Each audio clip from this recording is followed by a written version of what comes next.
This is Straight Talk with it live native Greg Fann, the Preacher Man, and his sidekick Shanan Jones. Frank discussions of issues affecting the ATL, Fulton County, the state of Georgia, the nation, and around the world. And now, here they are, live and in living color, the team of Jones and Fann, the Preacher Man. Well, welcome tonight to Straight Talk with Joseph Greg Fann, the Preacher Man, and Shanan E. Jones. Boy, we got exciting news. 34 guilty charges on Donald Trump. We're going to talk about that. Don't you go nowhere. We'll be back on the other side after Miss C. Oh, hey. Miss C here with your 3-minute news blast or less. Hey, Greg. Hey, Bishop. Hey, Bishop Greg. Hey, Pastor Shanan. Hope you all are doing well. Good to see you. Anyway, listen, I have a few tidbits of news I want to tell you about. The Bernice King Show is sponsoring a pre-Father's Day celebration Saturday, June 15th, 2024 at 3 p.m. The spoken word will be brought by our own Bishop Greg Fann, the Preacher Man, Minister Bellamy, Reverend L.C. Wheat, Reverend A. McClinton, and Paul Sutters. Walt Beasley and the Gospel Explosions will be there with good gospel music along with other musical groups. There's going to be praise dancers and more. This pre-Father's Day celebration will happen at the College Park City Auditorium, 3631 Main Street in College Park. Your hosts will be Kevin Collins, Bernice King, Eli Smith, and Jay Springs. You can call 404-643-9331 or 404-361-1571 for more information. Trouble is easy to get into, but hard to get out of.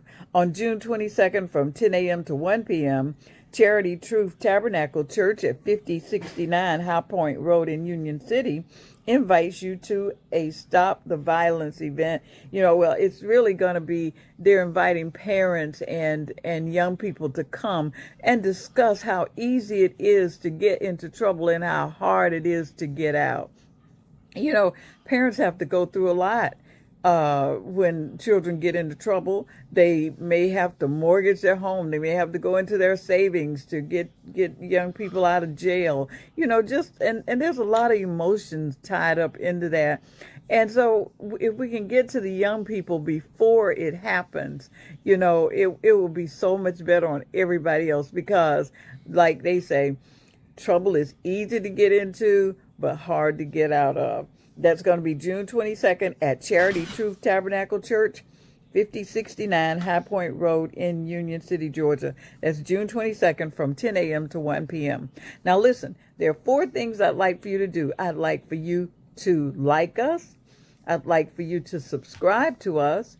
And then I'd like for you to leave comments and share us. Don't keep Straight Talk News to yourself. There are a lot of secrets you keep to yourself, but Straight Talk News is not one of them, okay?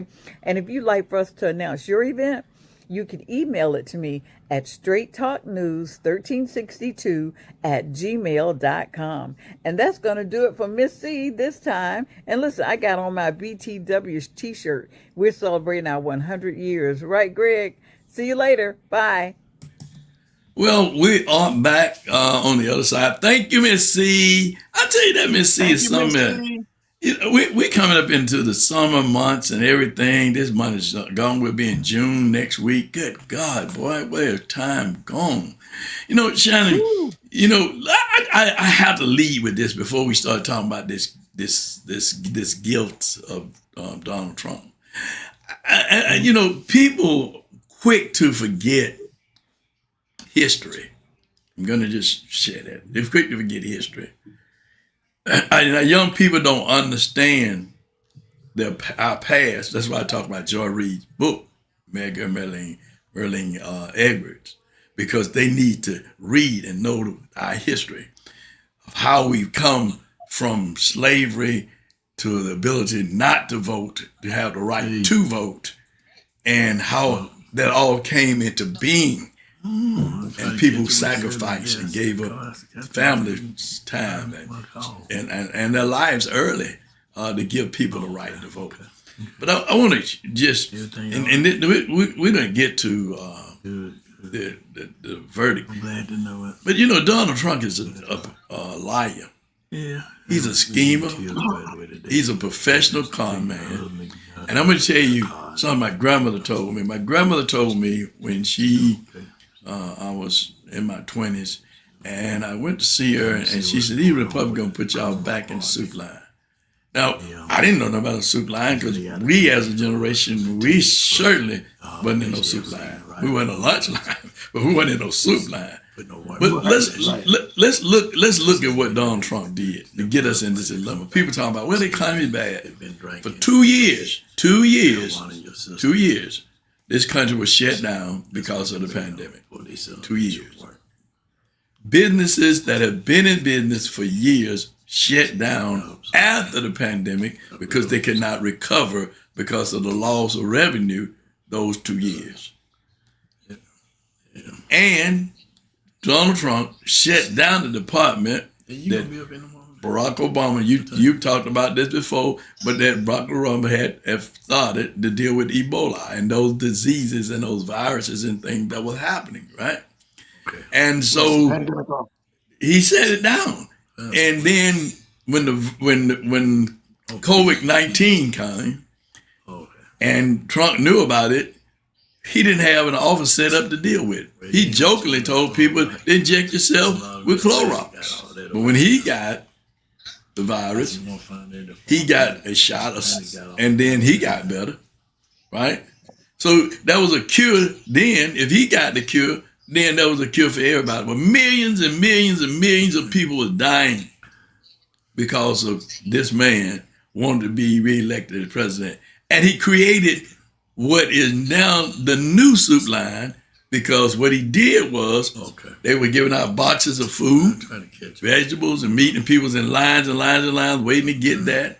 He sent a $300 check, $350 check. People say, well, he gave us money. He created the scenario to be able to put you all in a position to be able to do that.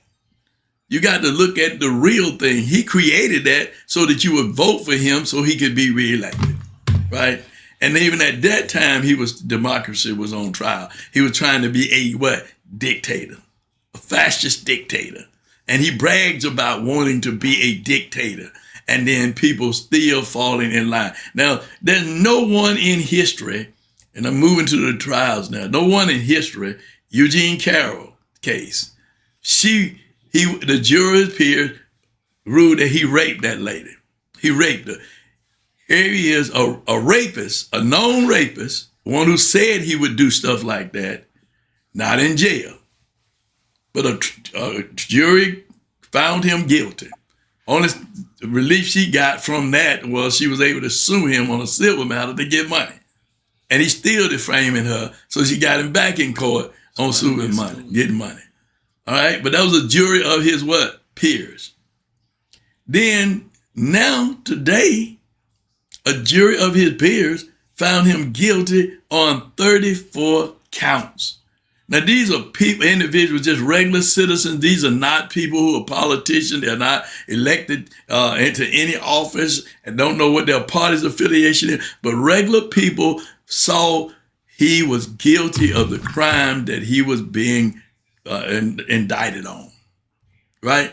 So that's what we see today. That's what we see what happens. So we have to have faith in our fellow citizens, people who like you and I.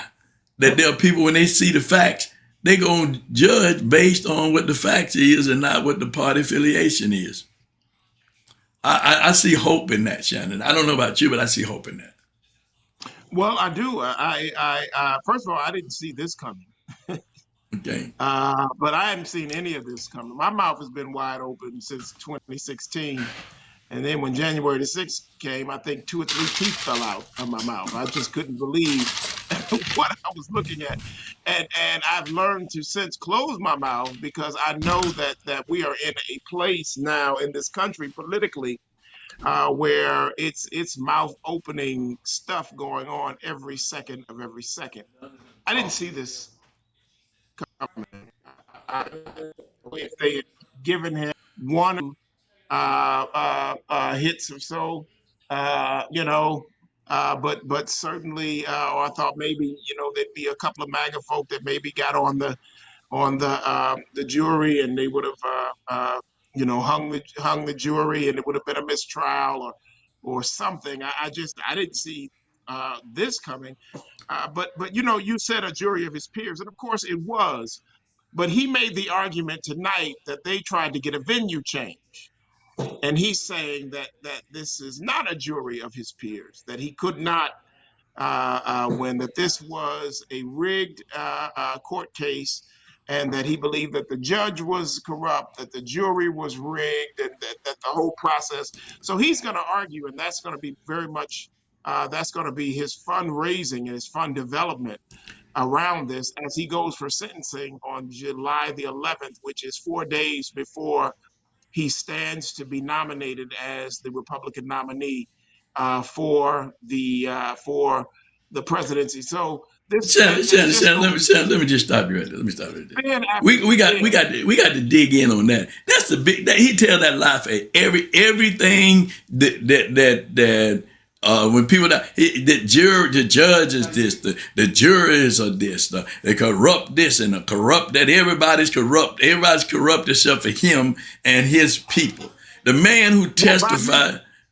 Do what now? By his estimation, remember now, he didn't go to the inauguration of Joe Biden.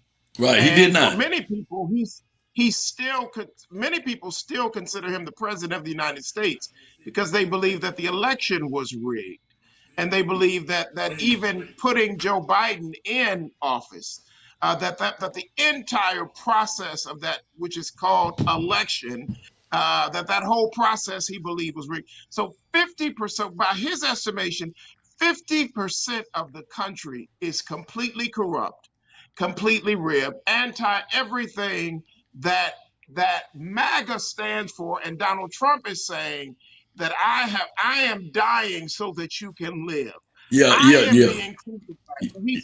So he's literally creating a political messianic message around himself as MAGA. The other day, MAGA made MAGA a verb. He said that Robert De Niro got MAGA'd.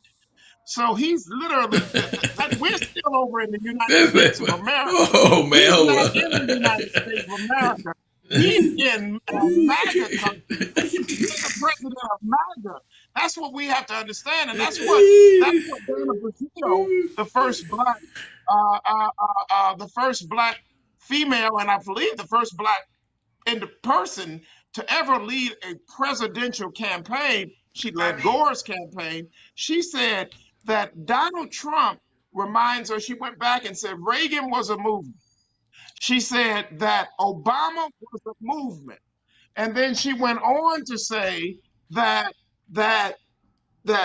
Trump MAGA, that this is a movement. It's not, so you can't you got to build a movement to fight a movement. You can't fight a movement with a standard traditional political campaign. And that's the fierce urgency of now that the Democrats is that with all of this, with all of these counts. Wait, hold it. Let me just put them up. Let me put them all 34. He's going to stand before his party and accept their nomination as the president of the United States. That looked like what would be before us. Before, thank God for Jesus. That looked like the sin that was upon all of us as we were going to be condemned to hell. I couldn't even see that. I got dizzy looking at all those. It's like, please, no more. No more. We're laughing, but it's not a laughing matter. We're laughing, but it's not a laughing matter. It's not right now. Listen, this is a terrible thing. It is. That people who have long said that America should not be the policeman of the world, that many people are looking at this and saying, this is America. This is the United States of America today. And this is what we are projecting to the world And it's quite possible that a president can be elected as a criminal, with 34 felonies, and a criminal, we ain't even got to the other felonies that he's facing, a but criminal. 34 felonies are facing. And to the degree that the Secret Service is going to have to visit Rikers Island and set up an advance just in case for their security, likely that he would be gone. But if he should be sentenced to Rikers Island, the Secret Service cannot leave his side. They have to go find an area of Rikers Island where he can sit and they can secure him. So the United States Secret Service will be doing time at Rikers Island with the former president of the United States, who may be elected president of the United States of America, by which at that point he would, I guess, pardon himself from, if he were in Rikers Island. Not saying I don't want to be an extremist, but if he were in Rikers Island, he would pardon himself from there and then make his way to 1600 Pennsylvania Avenue. Well, This let me just say crazy. this. Let's look at this. Trump said tonight that this country is divided. And when he said it, I said, you are the most divisive person it is. This country is divided because, and you talked about this some months ago. I recall you saying, it's the Democratic Party, it's the Republican Party, and it's the MAGA Party. And Trump is in control of the MAGA Party. And the divisiveness of this country, going back to what you said, what other countries are looking at, is this divisiveness that he has created because he wants to be a dictator. He wants to be totally in control of everything that goes on in this country and make decisions as to how we will live our lives, how we will be governed by him and his cronies and his families, right? But that's what he wants. That's what he's working toward. And when people go into this thing about, well, it ain't gonna be as bad. They can't do all of that. Well, don't talk about they can't do it, because they doing it. They already